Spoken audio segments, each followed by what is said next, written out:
ini जोङो धेमाजि जिल्ला हिसाबै Dhemaji district committee united forum of ex and J आफादखौ थांनाय 26 मार्चआव दाफुंदों।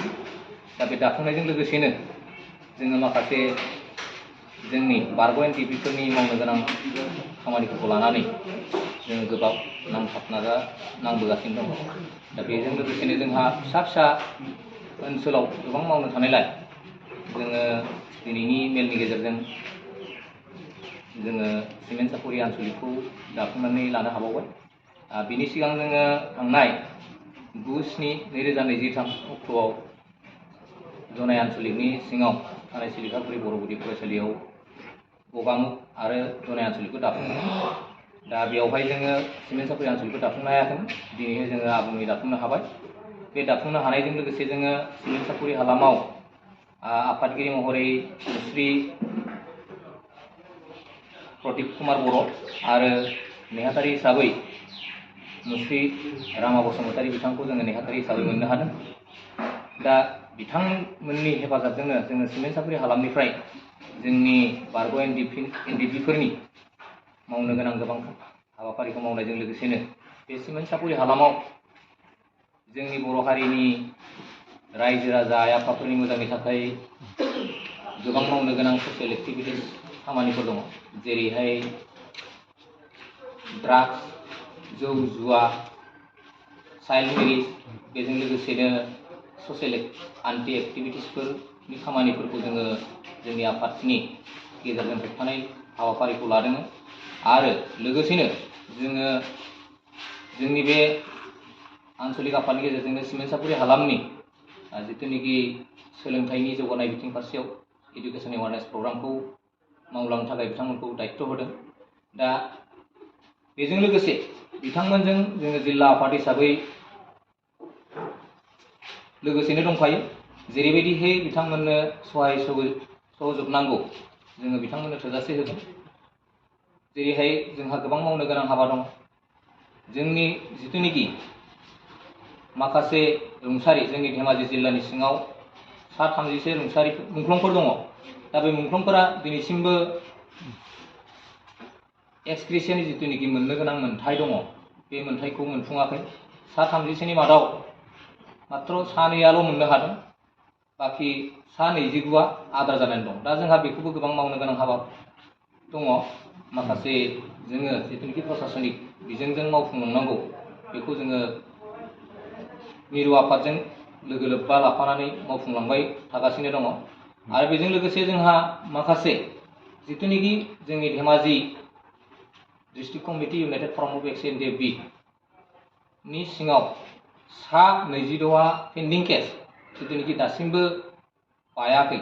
जायनोखि 34 बोसोर सोमावसारनाय समाव माखासे एनडिएफबि रिलेटेड केस, सोरनियाबा आर्म सेक्स, सोरनाबा किडनेपिं, बेबायदिनो 26 साया जोंनि धेमाजि हालामाव दासिमबो केसा बायफुङाजासे ओरैनो दंबाय दङ। दा बिनि सायावबो जोंहा माखासे मावलांनो गोनां दङ। आरो लोगोसे जोंहा जोंनि बे धेमाजि हालामावनो 584आ दिनैसिम रिहेबिलिटेसन मोनफुङाखै।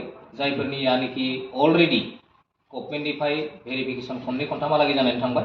दा बिथांमोननि सायावबो जोंहा गोबां मावलांनो खामानि दङ।